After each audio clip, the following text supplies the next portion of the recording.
તો હાલો દર્શક મિત્રો, હવે આપણે આજે શીખીશું મોડ્યુલ 4056 રિપેરિંગ. તો એ જોવા માટે આ અમારો વિડીયો જોઈ લ્યો. પ્લીઝ લાઈક, શેર, કમેન્ટ કરો. Thank you.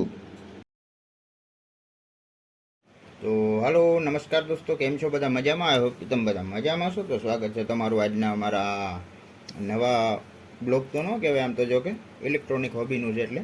તો હાલો ફ્રેન્ડ્સ, આજે આપણે તમને કહેશું કે આ ટીપી 4056 મોડ્યુલ કે જે કદાચ તમારે બગડી ગયું હોય, આ તો જો કે ચાલુ છે, આ રીતનું હોય તો ચાલુ, પણ કદાચ બંધ થઈ ગયું હોય તો હું તમને બતાવું. જરાક ઝૂમ કરીશું. આ જે આઈસી હોય છે ને,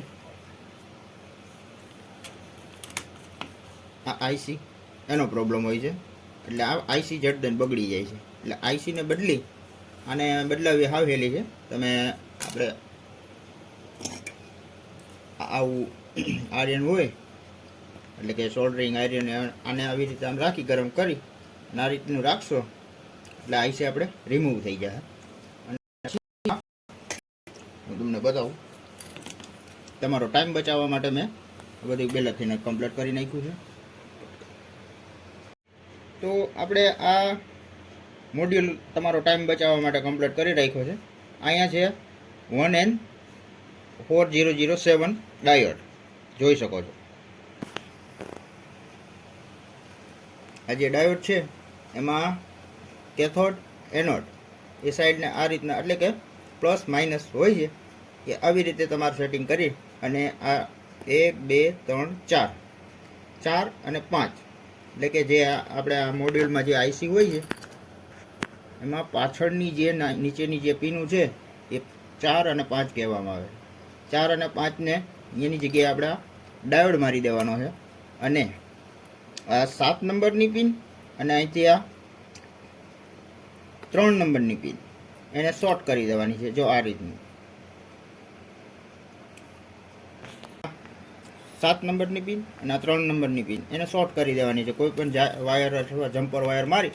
અને હવે હું તમને આનું ચેકિંગ બતાવું. થઈ ગયા પછી આ રીતનું કમ્પ્લીટ થઈ જાય છે. તમે જોઈ શકો. આપણે મોડ્યુલ બંધ હતું 4056, એ હવે આપણે ચાલુ થઈ ગયું છે. અને આનું આ જે કે બીજી લાઇટ છે એ નહીં બળે. એનું કારણ છે કે એ પ્રોગ્રામ બધો આઈસીમાં હોય છે, અને આઈસી આપણે કાઢી નાખી છે, એટલે તમારું મોબાઈલ બેટરી ચાર્જિંગ થઈ ગઈ એ નહીં ખબર પડે. હવે હું તમને આનો પાવર બતાવી દઉં.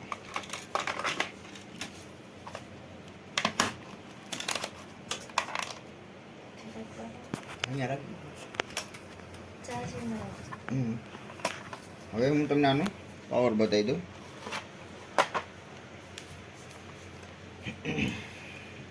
આપણે ચાર્જિંગમાં મૂક્યું, પ્લસ માઇનસ જોઈ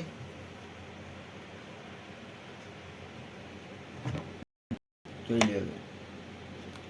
તમે આવી ગયો કમ્પ્લીટ પાવર. તો હાલો, તમને આ વિડીયો અમારો કેવો લાગ્યો કમેન્ટમાં કહેજો. ગમ્યો હોય તો લાઈક કરજો, શેર કરજો, ચેનલમાં નવા હોય તો સબસ્ક્રાઈબ કરજો, અને બેલનું આઇકન દબાવવાનું ના ભૂલતા, અને સપોર્ટ કરજો.